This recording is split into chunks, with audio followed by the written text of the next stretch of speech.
If you had to make dirty water safe to drink right now, with no store nearby and no fancy gadgets, could you do it? The Amish have been doing exactly that for generations, using nothing more than sand, charcoal, cloth, and a little patience. And the strange part is, this method works so well that some old-timers say hospitals and city water plants know about it but won't touch it, because it costs almost nothing and puts the power back in your hands instead of theirs. Today, I'm going to show you exactly how this method works, step by step, so you can try it yourself with things you probably already have around the house. Let's start with why this matters. Most people assume that if water looks clear, it's safe. That's one of the most dangerous assumptions you can make. Water can look perfectly clean and still carry bacteria, parasites, and chemical runoff that you cannot see with your own eyes. City water treatment plants use chemicals, filters, and expensive equipment to clean water before it reaches your tap.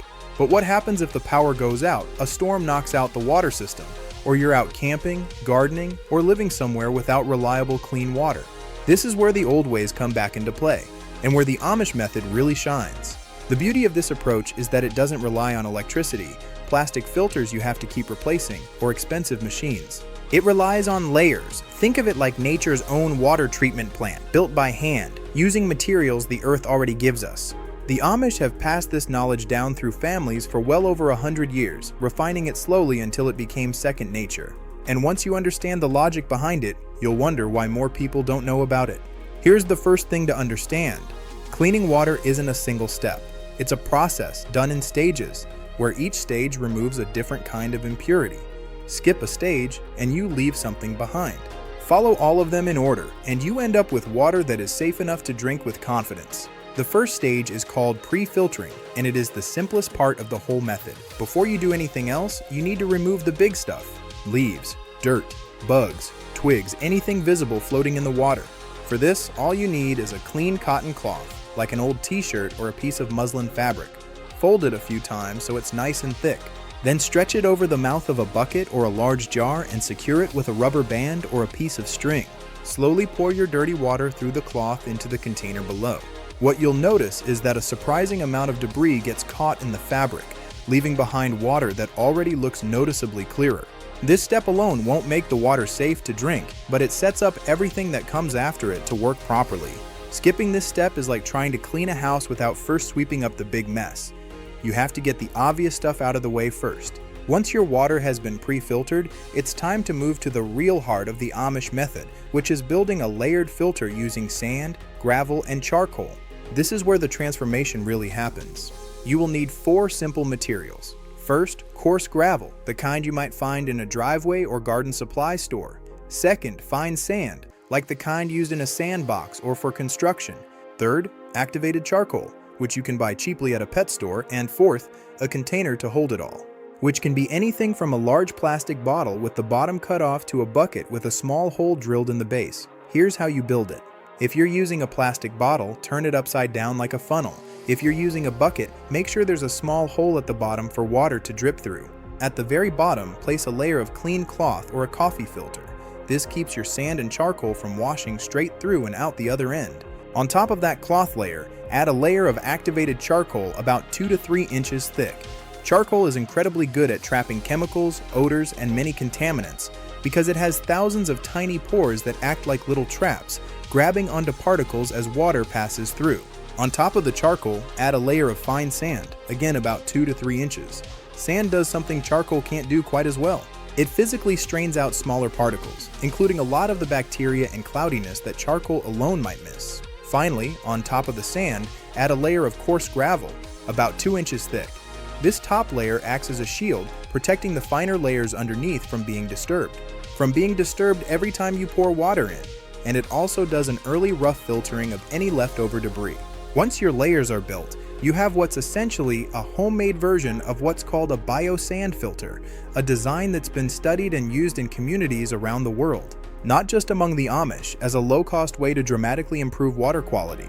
Now comes the part where you actually use it. Slowly pour your pre-filtered water into the top of your layered filter, letting it soak down through the gravel, then the sand, then the charcoal, and finally out through the bottom into a clean collection container. Go slowly. Rushing this step means the water spends less time in contact with the filtering materials. And contact time is what allows the charcoal and sand to actually do their job. Patience here is everything. The first batch or two of water that comes through a brand new filter might still look a little cloudy, and that's normal. The materials need time to settle and pack together properly. After a few uses, you'll notice the water coming out clearer and clearer, sometimes looking almost as clean as bottled water. But here's an important point that a lot of people miss. Filtering alone, even with this excellent layered method, does not guarantee that every single harmful organism has been removed. This brings us to the final and most crucial stage, one that the Amish never skip, and one you shouldn't either. The last stage is boiling. After your water has gone through the cloth, gravel, sand, and charcoal, you take that filtered water and bring it to a rolling boil for at least 1 full minute. If you're at a higher elevation, like in the mountains, boil it for about 3 minutes instead, since water boils at a slightly lower temperature up there. Boiling is what finishes the job that filtering starts. While the layered filter removes particles, chemicals, and a lot of contaminants, heat is what reliably kills off dangerous organisms. Combining filtering and boiling together is what makes this method genuinely trustworthy, not just one or the other on its own. Once your water has boiled and cooled, you're left with water that has gone through the same basic principles used in many emergency water treatment guidelines, just built with your own 2 hands using materials that cost only a couple of dollars total. No plastic cartridges to keep buying, no batteries, no waiting for shipping. Just sand, gravel, charcoal, cloth, and fire. The same 4 things people have relied on for centuries before modern plumbing ever existed. Now, you might be wondering why this isn't more common knowledge, especially with hospitals or water companies.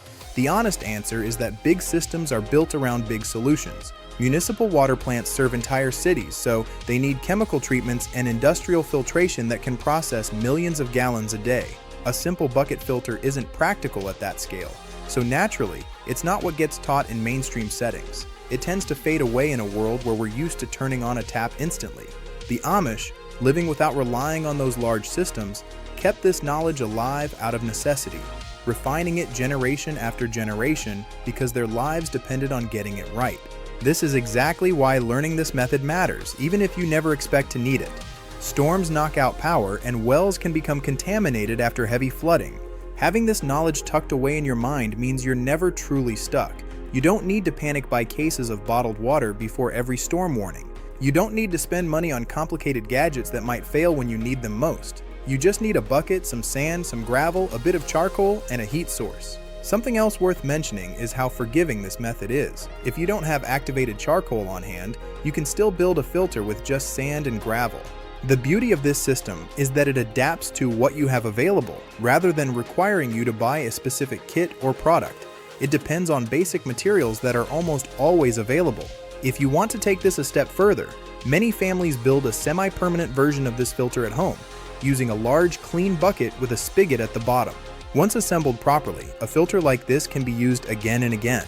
Over time, the materials may need to be rinsed or replaced, but the basic structure can last a long time. Before we wrap up, let's quickly walk through the entire process one more time, so it's crystal clear in your mind. First, pour your water through a folded cotton cloth to remove large debris. Second, build your layered filter with cloth on the bottom, then charcoal, then sand, then gravel on top. Third, slowly pour your pre-filtered water through this layered filter, letting gravity do the work. Fourth, take the water that comes out and bring it to a rolling boil for at least 1 minute, 3 minutes if you're at a higher elevation. And finally, let it cool, and you have water that has gone through a thoughtful, multi-stage process refined by people who couldn't afford to get it wrong. What I love most about this method is how it reminds us that some of the best solutions aren't complicated at all. They're just overlooked. In a world full of expensive gadgets and subscriptions, there's something reassuring about knowing you can rely on your own 2 hands, a bit of know-how, and materials you can find almost anywhere. This isn't about distrusting modern water systems. It's about having a backup plan, a piece of knowledge that quietly sits in your back pocket, ready whenever life throws an unexpected situation your way. So the next time you look at a bag of sand, a bucket, or even a piece of charcoal from your backyard grill, remember that these humble materials, arranged the right way, can turn questionable water into something safe to drink. That's the kind of practical wisdom that never really goes out of style, no matter how much the world around us changes. I'm Dustin, and thanks for watching.